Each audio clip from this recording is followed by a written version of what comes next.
क्या आपने कभी नोट किया है कि जो इंटेलिजेंट लोग होते हैं, ज़हीन लोग होते हैं, वो अकेला रहना पसंद करते हैं, वो पब्लिक में जाना पसंद नहीं करते। और आप हमेशा अपने इर्द गिर्द जितने भी इंटेलिजेंट लोग आपको महसूस होते हैं, आप ये चीज़ उनमें फील करेंगे कि वो बहुत ज़्यादा सोशलाइज नहीं करते। आखिर इसकी वजह क्या है? आखिर उनके माइंड में ऐसा क्या चल रहा होता है कि वो हमेशा अपने आप को कम सोशलाइज करते हैं और अपने टाइम को वो किसी और जगह पे इन्वेस्ट कर रहे होते हैं? आखिर वो जगह क्या है? अभी आपको ये 6 मेन रीजंस बताने वाला हूँ। पहली रीज़न जो कि अपने माइंड में आपने भी रखनी है और कोशिश करें कि इसके ऊपर इम्प्लीमेंट ज़रूर करें।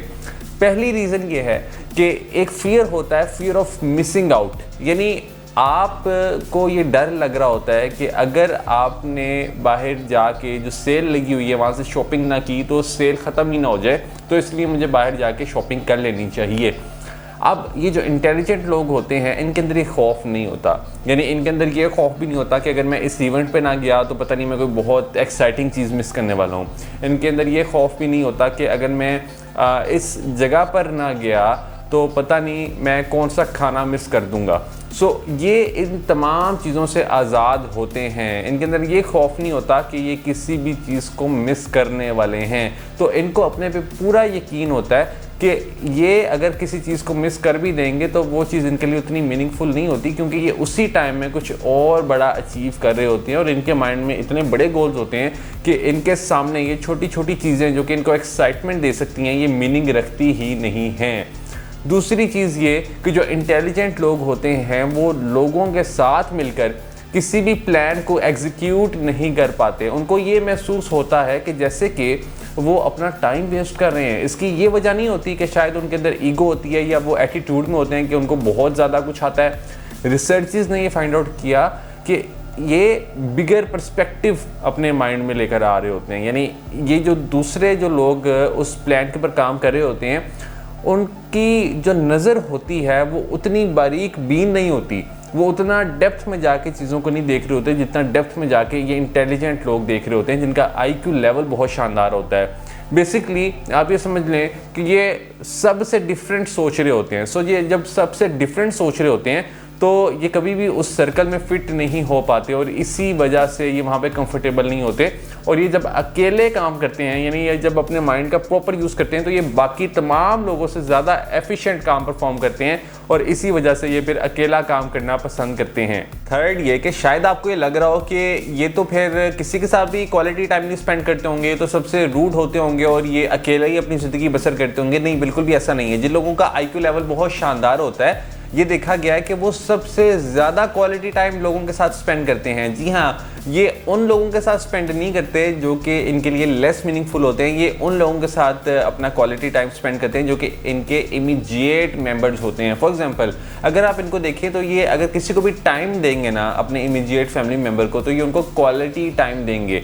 ये कभी भी क्वांटिटी के ऊपर फोकस नहीं करते। ये जिसको भी टाइम देते हैं उसमें पूरी अटेंशन अपनी उस शख्स को देते हैं, क्योंकि ये इतने बारीक बीन होते हैं कि ये छोटी छोटी चीज़ों को नोट कर रहे होते हैं और इसमें से बहुत कुछ सीख भी रहे होते हैं, एब्जॉर्ब भी कर रहे होते हैं और इनके माइंड में हमेशा वही सवालात होते हैं जो कि दूसरे लोगों के माइंड में नहीं आते।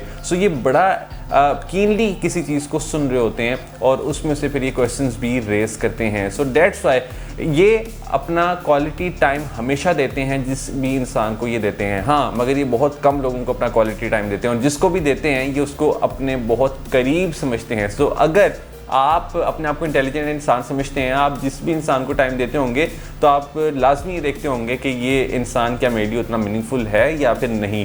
और अगर आपके इर्द गिर्द कोई और इंटेलिजेंट शख्स है तो आप ये भी देख लीजिए कि आया वो भी ऐसा करता है कि नहीं, वो डेफिनेटली ऐसा ही करता होगा। चौथी चीज़ ये कि ये जितने भी ज़हीन लोग आप अपनी ज़िंदगी में देखेंगे, ये कभी भी लोग क्या कहेंगे बीमारी में मुब्तला नहीं होते। इनको ये परवाह नहीं होती कि दूसरा शख्स इनके बारे में क्या कहेगा। इनको अपने पे इतना यकीन होता है, इनका कॉन्फिडेंस लेवल ज़बरदस्त होता है। ये कभी भी लोगों के प्रेशर में आके कोई काम नहीं करते। और हाँ, अगर कहीं पे लोगों का प्रेशर इनको फील हो तो ये जान के वो काम करते हैं ताकि ये अपने आप को इस लोग क्या कहेंगे सिंड्रोम से आज़ाद कर लें। क्योंकि ये ज़हीन लोग इतने शानदार होते हैं कि ये अपनी ज़िंदगी को अपने टर्म्स के मुताबिक गुजारना चाहते हैं, मगर ये उसको अकाउंटेबिलिटी से भी गुजारते हैं। ये अपने आप को भी क्वेश्चन करते रहते हैं। ये इतने डीप थिंकर्स होते हैं और ये अपने आप को मज़ीद इम्प्रूव करने की भी कोशिश करते रहते हैं। ये जो मैंने आपको बताया ना कि अकेला रहना पसंद करते हैं, ये इसी वजह से अकेला रहना पसंद करते हैं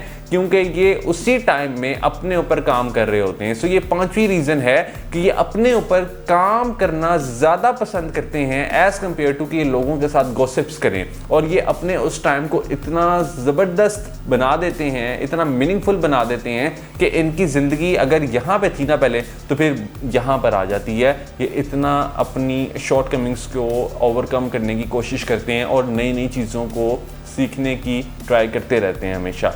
छठी जो सबसे बड़ी वजह है अक्लमंद लोगों के अकेला रहने की, लेस सोशलाइज करने की, वो ये है कि ये अपना फोकस बेटर करने के लिए ऐसा कर रहे होते हैं। यानी जब ये लोगों के दरमियान मौजूद होते हैं तो ये किसी भी काम के ऊपर पूरी तरह से फोकस नहीं कर पाते। इनको फोकस करने में प्रॉब्लम हो रही होती है और ये बहुत अनकंफर्टेबल फील कर रहे होते हैं वहाँ पे। सो ये अपने गोल्स को लेकर के बड़े सीरियस होते हैं और ये उन गोल्स के ऊपर कभी भी कंप्रोमाइज़ नहीं करते। ये देखते हैं कि क्या मेरा फोकस यहाँ पे क्रिस्टल क्लियर है, और इनको जब जवाब आता है ना कि यहाँ पे मेरा फोकस क्रिस्टल क्लियर नहीं है, तो ये वहाँ से उठ जाते हैं। ये अपने टाइम को इतनी वैल्यू देते हैं। ये डिसीजंस लेने में थोड़ा टाइम लेते हैं, मगर ये जो भी डिसीजन लेते हैं फिर ये कोशिश करते हैं कि उस डिसीजन को सही साबित करके दिखाएं। यानी इनके लिए इनकी ज़िंदगी बड़ी सीरियस होती है। ये उसको आम तरीके से नहीं गुजारते, ये एक एवरेज शख्स नहीं होते और इसी वजह से ये बहुत अक्लमंद होते हैं क्योंकि इन्होंने अपने माइंड के ऊपर बहुत काम किया होता है, अपनी ज़िंदगी को बेहतर बनाने की कोशिश करते रहते हैं और फिर ये उन 4% लोगों में शामिल हो जाते हैं जो कि इस पूरी दुनिया को कंट्रोल कर रहे होते हैं। ये इतने ज़बरदस्त लोग होते हैं, इनसे जितना भी सीखा जाए उतना कम है। इन 6 वजूहात के ऊपर ज़रा गौर कीजिएगा और ये देखिएगा कि आपके अंदर इन 6 रीजंस में से कौन कौन सी चीज़ें मौजूद हैं, और अगर कोई चीज़ मौजूद नहीं है तो कोशिश करें कि उसको अपनी ज़िंदगी में ऐड कर लें ताकि आपकी ज़िंदगी भी बेहतर हो जाए। और आप अगर ऑलरेडी ज़हीन इंसान नहीं हैं तो आप ज़हीन इंसान बन जाएं, बट आई एम श्योर कि आप ऑलरेडी इंटेलिजेंट डेफिनेटली होंगे। All the best.